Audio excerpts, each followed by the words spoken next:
سورة النبأ بسم اللہ الرحمن الرحیم۔ یہ کافر لوگ کس چیز کے بارے میں سوالات کر رہے ہیں؟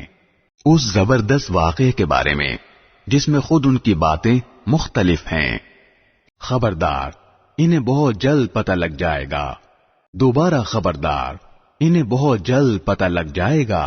کیا ہم نے زمین کو ایک بچھونا نہیں بنایا اور پہاڑوں کو زمین میں گڑی ہوئی میخیں، اور تمہیں مرد و عورت کے جوڑوں کی شکل میں ہم نے پیدا کیا، اور تمہاری نیند کو تھکن دور کرنے کا ذریعہ ہم نے بنایا، اور رات کو پردے کا سبب ہم نے بنایا، اور دن کو روزی حاصل کرنے کا وقت ہم نے قرار دیا، اور ہم نے ہی تمہارے اوپر 7 مضبوط وجود یعنی آسمان تعمیر کیے، اور ہم نے ہی ایک دہکتا ہوا چراغ یعنی سورج پیدا کیا، اور ہم نے ہی بھرے ہوئے بادلوں سے موسلا دھار پانی برسایا تاکہ اس سے غلہ اور دوسری سبزیاں بھی اگائیں اور گھنے باغات بھی۔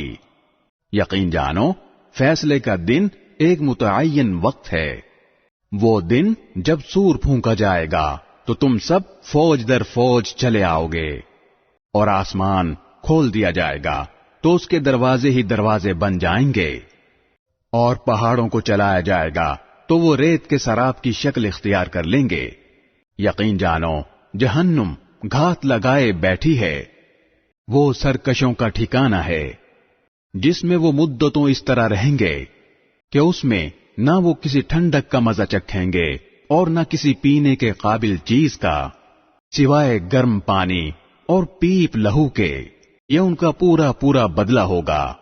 وہ اپنے اعمال کے حساب کا عقیدہ نہیں رکھتے تھے، اور انہوں نے ہماری آیتوں کو بڑھ چڑھ کر جھٹلایا تھا، اور ہم نے ہر چیز کو لکھ کر محفوظ کر رکھا ہے۔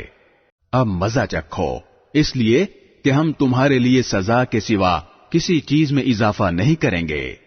جن لوگوں نے تقوی اختیار کیا تھا ان کی بے شک بڑی جیت ہے۔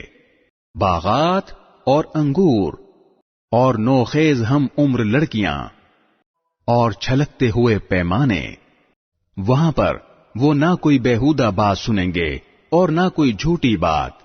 یہ تمہارے پروردگار کی طرف سے صلہ ہوگا، اللہ کی ایسی دین ہوگی جو لوگوں کے اعمال کے حساب سے دی جائے گی، اسی پروردگار کی طرف سے جو سارے آسمانوں اور زمین اور ان کے درمیان ہر چیز کا مالک بہت مہربان ہے، کسی کی مجال نہیں ہے کہ اس کے سامنے بول سکے۔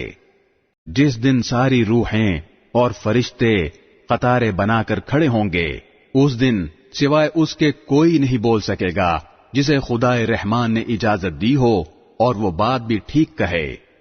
وہ دن ہے جو برحق ہے۔